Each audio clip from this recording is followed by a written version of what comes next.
Halo semua, kembali lagi di pelajaran prakarya dan kewirausahaan bersama Miss Mariana.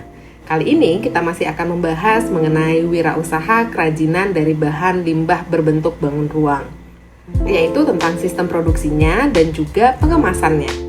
Sistem produksi kerajinan dari bahan limbah berbentuk bangun ruang dimulai dengan perencanaan desain.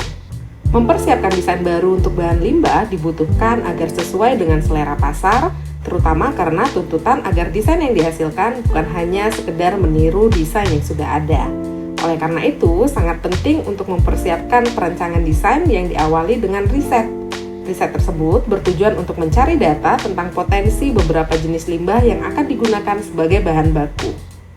Produk desain harus selalu berpedoman pada kualitas tema, yang merupakan konsep yang menaungi sebuah desain dan diwujudkan dalam kerajinan. Dengan demikian, sebuah tema mampu menjaga atau memagari agar kerajinan tersebut tetap berada pada konsep awal. Selain itu, desain juga harus berpedoman pada konsep fungsi, yang merupakan konsep utama yang menjadi pertimbangan seorang desainer ketika merencanakan produk kerajinannya. Dengan demikian, fungsi menjadi pertimbangan utama agar menciptakan produk kerajinan yang lebih ergonomis dan juga memudahkan pengguna. Hal lain yang tidak kalah penting dari sebuah desain kerajinan adalah nilai estetikanya. Nilai estetika adalah sebuah ide yang memiliki penguatan karakteristik identitas atau keunikan pada suatu kerajinan. Dengan demikian, produk kerajinan akan memiliki daya tarik yang kuat dan meningkatkan pertimbangan seseorang untuk melakukan pembelian. Setelah memenuhi hal-hal tersebut, suatu produk kerajinan juga harus memperhatikan etika yang berlaku di masyarakat sekitar.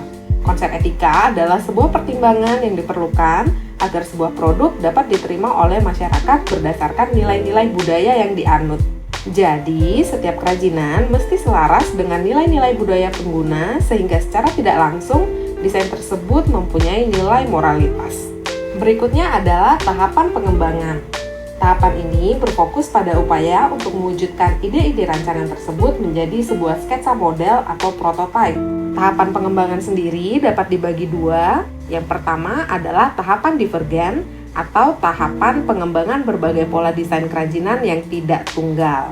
Nah, langkah pengembangan yang dapat dilakukan di dalam tahapan divergen yaitu yang pertama, pembuangan struktur bentuk yang tidak perlu diterapkan karena dapat membuat biaya produksi terlalu tinggi. Yang kedua, penggabungan bentuk dari berbagai inspirasi yang ada sehingga mencapai kekuatan yang dibutuhkan. Yang ketiga, melakukan proses standarisasi terhadap bentuk kerajinan yang akan diproduksi dalam jumlah massal agar efisien dan efektif. Setiap jenis produk kerajinan akan memiliki spesifikasi yang sama. Yang keempat, adanya perubahan bentuk desain kerajinan yang diinginkan, terutama dari gaya konvensional menjadi gaya kontemporer. Yang kelima, untuk mencapai gaya kontemporer yang diinginkan, diperlukan perubahan pada struktur. Perubahan tersebut haruslah simplified atau disederhanakan. Yang kedua yaitu tahapan konvergen. Tahapan konvergen ini adalah melakukan pemilihan desain dari beberapa alternatif yang ada untuk dikembangkan, direvisi, dan disempurnakan dalam bentuk prototipe 3 dimensi. Ada beberapa persyaratan perencanaan produksi yang harus selalu diperhatikan oleh seorang perajin. Yang pertama dalam hal menentukan bahan atau material produksi kerajinan.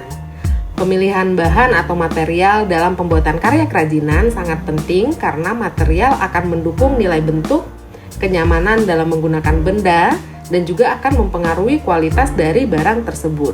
Yang kedua yaitu di dalam menentukan teknik produksi.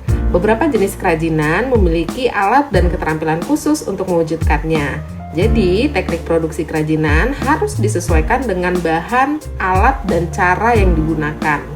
Nah, yang berikutnya adalah proses produksinya. Proses produksi sendiri meliputi persiapan bahan baku, persiapan alat, dan teknik pengerjaan. Dan berikut ini adalah beberapa contoh produk kerajinan dari limbah berbentuk bangun ruang.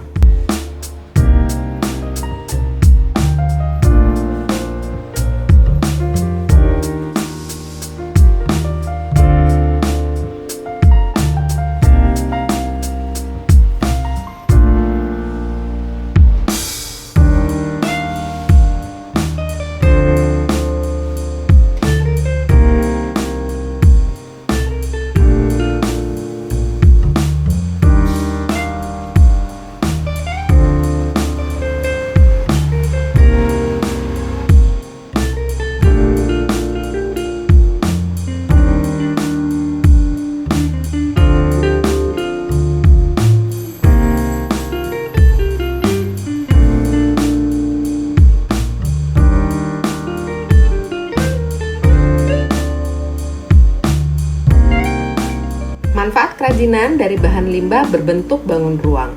Secara umum, ada dua manfaat kerajinan dari bahan limbah berbentuk bangun ruang.